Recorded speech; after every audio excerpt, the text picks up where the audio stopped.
या देवी सर्वभूतेषु शक्तिरूपेण संस्थिता नमस्तस्यै नमस्तस्यै नमस्तस्यै नमो नमः। या देवी सर्वभूतेषु शान्तिरूपेण संस्थिता नमस्तस्यै नमस्तस्यै नमस्तस्यै नमो नमः। स्वागत है सभी दर्शक साथियों का आपके अपने YouTube चैनल रामकृष्ण जी शिवम स्टूडियो में। मैं रामकृष्ण शास्त्री आगरा से आप लोगों के बीच में धार्मिक कथा, व्रत कथा एवं अन्य जानकारियाँ लेकर के आता रहता हूँ। और आज भी चैत्र मास का महीना प्रारंभ हो चुका है। चैत्र मास प्रारंभ हो चुका है। प्रथम दिन है 26 मार्च 2024। आज से आपको हमारे YouTube चैनल पर श्रीमद् देवी भागवत कथा का प्रसंग सुनने के लिए मिलेगा पूरे चैत्र मास में। तो और इससे पहले आपने शिव पुराण की कथा का श्रवणपान किया, बहुत ही आपका आभार। आप सभी श्रोताओं ने, सभी भक्तों ने, सभी हमारे सब्सक्राइबर्स लोगों ने, सभी मेंबर्सों ने हमें पूरा सहयोग दिया और आशा करता हूँ आगे भी आप सहयोग देंगे। तो चलिए आज हम जानकारी देने वाले हैं श्रीमद् देवी भागवत के श्रवण की विधि महिमा का कथन। इस प्रसंग पर चर्चा करेंगे। इससे पहले मैं आपसे निवेदन कर दूं कि अभी तक आपने चैनल को सब्सक्राइब नहीं किया हो तो प्लीज़ चैनल को सब्सक्राइब ज़रूर करें और यहाँ पर वीडियो को स्किप करके न देखें, क्योंकि कथा तभी समझ में आती है जब आप पूरे वीडियो देखेंगे, सुनेंगे। और वीडियो को ज़्यादा से ज़्यादा शेयर करें जिससे अन्य लोगों तक जानकारी पहुँचे और उस कथा का फल आपको और उन लोगों को भी मिले, पुण्य की प्राप्ति आपको भी हो। चलिए मैं ज़्यादा समय नहीं लेते हुए आज का प्रथम दिन में श्रीमद् देवी भागवत कथा के श्रवण की विधि महिमा का कथन प्रारंभ करता हूँ। जैसा कि आपने पिछले फाल्गुन मास में भी मुझे सहयोग दिया, वही सहयोग की आशा करता हूँ। तो चलते हैं, शुरू करते हैं।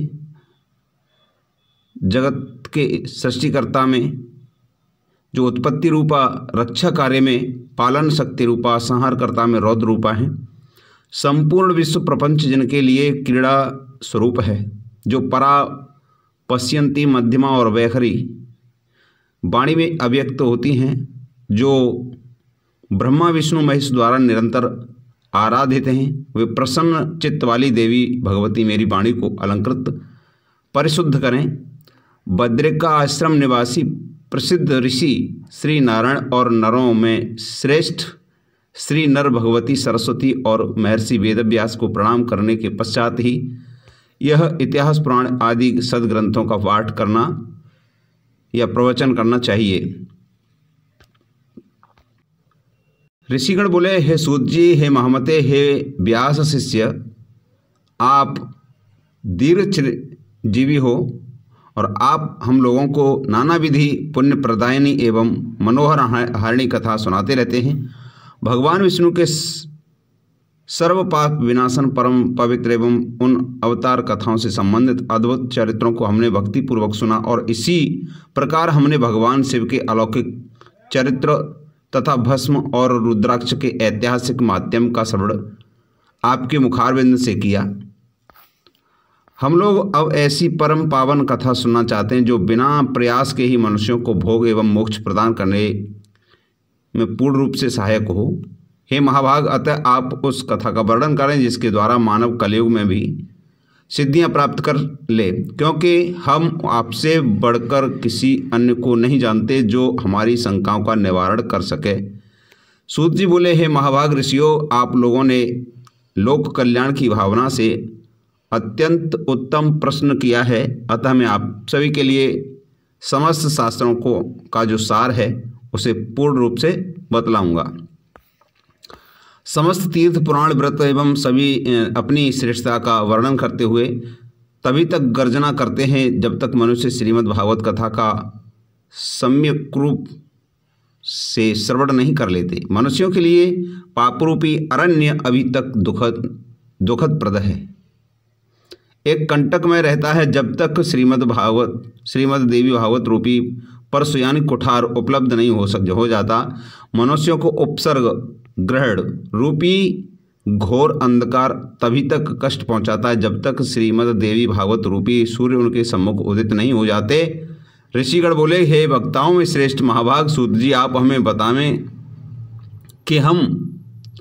कि वह श्रीमद् देवी भागवत पुराण कैसा है और उसके श्रवण की विधि क्या है, उस पुराण को कितने दिनों में सुनना चाहिए, उसके श्रवण की अवधि में पूजन विधान क्या है, प्राचीन काल में किन किन मनुष्यों ने उसे सुना और उनकी कौन कौन सी कामनाएं पूर्ण हुई, ये जानकारी हमें बताइए। सूत जी महाराज बोले कि प्राचीन काल में पाराशर ऋषि द्वारा सत्यवती के गर्भ से विष्णु के अंशरूप में मुनि व्यास उत्पन्न हुए, जिन्होंने वेदों का 4 विभाग करके उन्हें अपने शिष्यों को पढ़ाया। पतितों, ब्राह्मण धमों और वेदाध्ययन के अनाधिकारियों, स्त्रियों और दूषित बुद्धि वाले मनुष्यों को धर्म का ज्ञान कैसे हो, मन में ऐसा विचार करके भगवान बादरायण व्यास जी ने उनके धर्म ज्ञानार्थ पुराण संहिता का प्रणयन किया। उन भगवान व्यास मुनि ने 18 पुराणों एवं महाभारत का प्रणयन करके सर्वप्रथम मुझे ही पढ़ाया। सूत जी महाराज बताते हैं, और उन्होंने कहा कि उन पुराणों में श्रीमद् देवी भागवत पुराण भोग एवं मोक्ष को देने वाला है। व्यास जी ने राजा जन्मेजय को यह पुराण स्वयं सुनाया था। पूर्व काल में इन जन्मेजय के पिता राजा परीक्षित तक्षक नाग द्वारा काट लिए गए, अतः पिता की संशुद्धि यानी शुभगति के लिए राजा ने तीनों लोकों की जननी देवी भगवती का विधिवत पूजन करके 9 दिन तक व्यास जी के मुखारविंद से इस श्रीमद् देवी भागवत पुराण का श्रवण किया। यह नवाह यज्ञ के संपूर्ण को जाने पर राजा परीक्षित ने उसी समय दिव्य रूप धारण करके देवी का सालोक्य प्राप्त किया। राजा जन्मेजय अपने पिता की दिव्य गति देख करके और महर्षि वेदव्यास की विधिवत पूजा करके परम प्रसन्न हुए। सभी 18 पुराणों में यह श्रीमद् देवी भागवत पुराण सर्वश्रेष्ठ और धर्म अर्थ काम तथा मोक्ष को प्रदान करने वाला है। जो लोग सदा भक्ति श्रद्धा पूर्वक श्रीमद् देवी भागवत की कथा सुनते हैं, उन्हें सिद्धि प्राप्त होने से रंच मात्र भी विलंब नहीं लगता। इसलिए मनुष्यों को यह पुराण सदा पठन श्रवण करना चाहिए। पूरे दिन या दिन के आधे समय तक या चौथाई समय तक या मुहूर्त भर अथवा एक क्षण भी जो लोग भक्ति पूर्वक इसका श्रवण करते हैं, इनकी कभी भी दुर्गति नहीं होती। मनुष्य सभी यज्ञों, तीर्थों तथा दान आदि शुभ कर्मों का जो फल प्राप्त करता है वही फल उसे केवल एक बार श्रीमद् देवी भागवत पुराण के श्रवण से प्राप्त हो जाता है। सतयुग और आदि युगों में जो अनेक प्रकार के धर्मों का विधान था, किंतु कलयुग में पुराण श्रवण के अतिरिक्त मनुष्यों के लिए अन्य कोई सरल धर्म विहित नहीं है। कलयुग में धर्म एवं सदाचार से रहित तथा अल्प आयु वाले मनुष्यों के कल्याणार्थ महर्षि वेदव्यास ने अमृत रसमय श्रीमद् देवी भागवत नामक पुराण की रचना की। अमृत के पान से जो केवल एक ही मनुष्य अजर अमर होता है, किंतु देवी भगवती का कथारूप अमृत संपूर्ण कुल को ही अजर अमर बना देता है।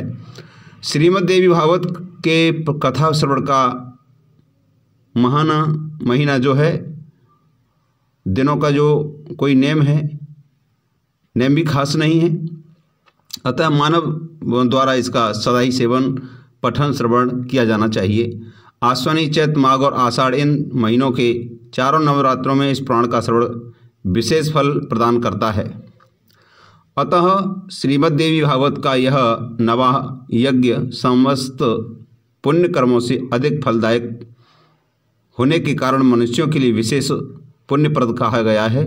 जो कलुषित हृदय वाले पापी, मूर्ख, मित्रद्रोही, वेदों की निंदा करने वाले, हिंसा में व्रत और नास्तिक मार्ग का अनुसरण करने वाले मनुष्य हैं, वे भी कलयुग में इस नवाह यज्ञ के अनुष्ठान से पवित्र हो जाते हैं। जो मनुष्य दूसरों के धन तथा पराई स्त्रियों के लिए लालायित रहते हैं, आप पाप के बोझ से दबे हुए हैं और गो ब्राह्मण देवताओं की भक्ति से रहित हैं, वे भी इस नवाह यज्ञ से शुद्ध हो जाते हैं।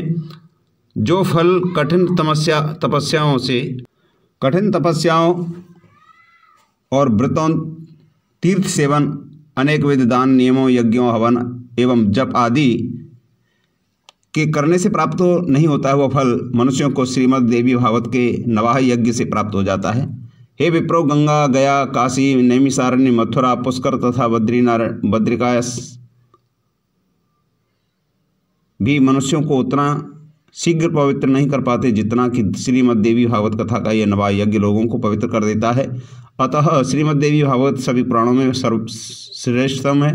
इसे धर्म, अर्थ, काम तथा मोक्ष की प्राप्ति का उत्तम साधन माना गया है। जो आश्विनी महीने के शुक्ल पक्ष में सूर्य के कन्या राशि में पहुंचने पर जो महाअष्टमी तिथि को स्वर्ण सिंहासन पर स्थित देवी के प्रीतिप्रद और श्रीमद् देवी भागवत कथा ग्रंथ का पूजन करके उसे किसी योग्य ब्राह्मण को श्रद्धापूर्वक देता है तो वह देवी के परम पद को प्राप्त होता है।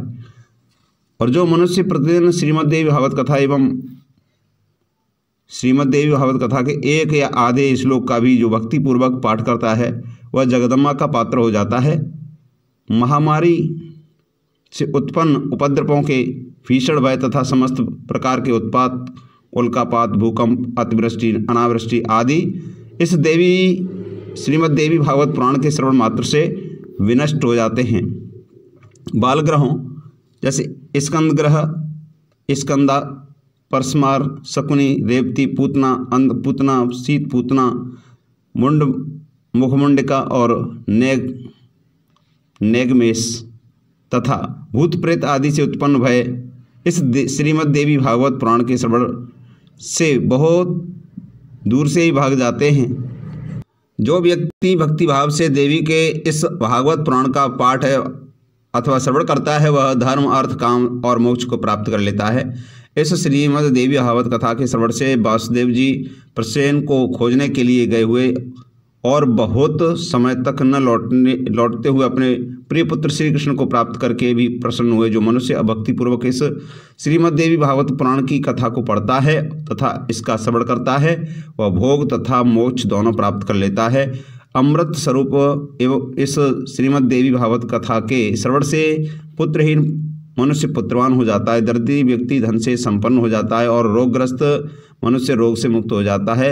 बंध्या स्त्री एक संतान वाली स्त्री अथवा वह स्त्री जिसकी संतान पैदा होकर मर जाती हो वो भी श्रीमद् भागवत कथा श्री देवी भागवत पुराण सुन करके दीर्घ आयु वाला पुत्र प्राप्त करती है।